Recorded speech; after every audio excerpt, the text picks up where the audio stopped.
আজ 12ই অক্টোবর রবিবার। তো সকাল সকাল মাটন নিয়ে চলে এসছে। তো আজকে হবে একটা মাটনের রেসিপি। তো এটা একদম সোজা আর একটু অন্যরকমভাবে বানাবো, তোমরা দেখতে থাকো। মাটনটা একদম ফ্রেশ। দেখো, তার জন্য নিয়েছি অনেকটা পেঁয়াজ, একটু ধনে বাটা আর রসুন বাটা, আদা বাটা আর 3টে বড় বড় টমেটো, সেটা পেস্ট করে নিয়েছি। পুরোটা আমি কিন্তু শিলে বেটেছি মশলাটা। শিলে বাটার মশলার স্বাদই আলাদা হয়, তোমরা সবাই জানো। তো কড়াইতে প্রথমে সর্ষের তেল দিলাম, তার মধ্যে দেব গোলমরিচ, দারচিনি, লবঙ্গ আর শুকনো লঙ্কা। যখন দেখবে ওটা ফেটে তোমার গায়ে চলে আসছে, তখন জানবে ওটা হয়ে গেছে। এবার তার মধ্যে দিয়ে দিলাম কুচো করে রাখা পেঁয়াজ। পেঁয়াজটা আমি খুব কুচো করিনি, মোটামুটি আর কি রাফলি করেছি। যাই হোক, একটু লাল হয়ে ভাজা হয়ে গেছে।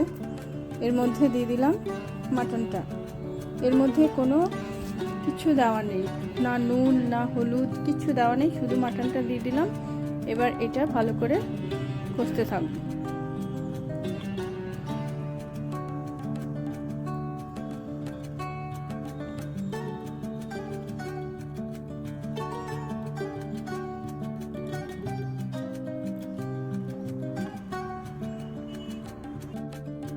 এবার এর মধ্যে দিলাম হলুদ গুঁড়ো, একটু লবণ। তো এবার একে একে সমস্ত মশলাগুলো এর মধ্যে দিতে থাকবো। আমরা সাধারণত মাটনে প্রথমে মশলা কষিয়ে তারপর মাটন দিই। এখানে আমি প্রথমে মাটন দিয়েছি, তারপর মশলাগুলো দিচ্ছি।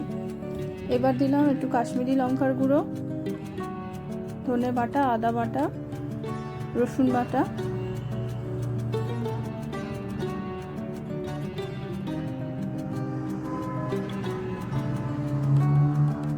আমি কিন্তু জিরে দিচ্ছি না। এবার এটা ভালো করে কষিয়ে নিতে হবে। এরপর টমেটোর বাটাটা দিয়ে দিলাম।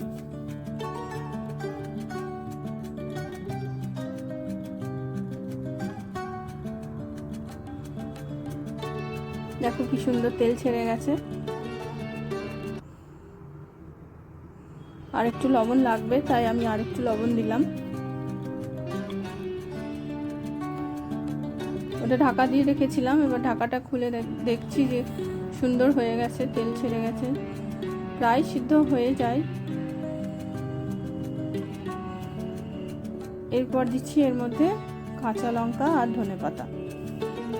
আমি শুকনো লঙ্কা মানে ঝাল লঙ্কা যেটা, সেটা দিইনি, আমি পুরো কাঁচা লঙ্কার ঝালই করছি।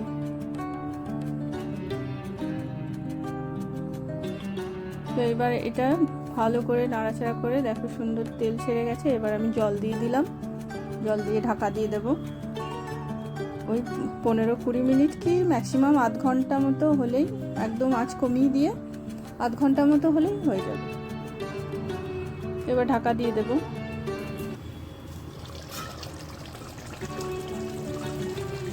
মনে হচ্ছে সিদ্ধ হয়ে গেছে, তাও একবার দেখে নিই। কি সুন্দর গন্ধ বেরিয়েছে।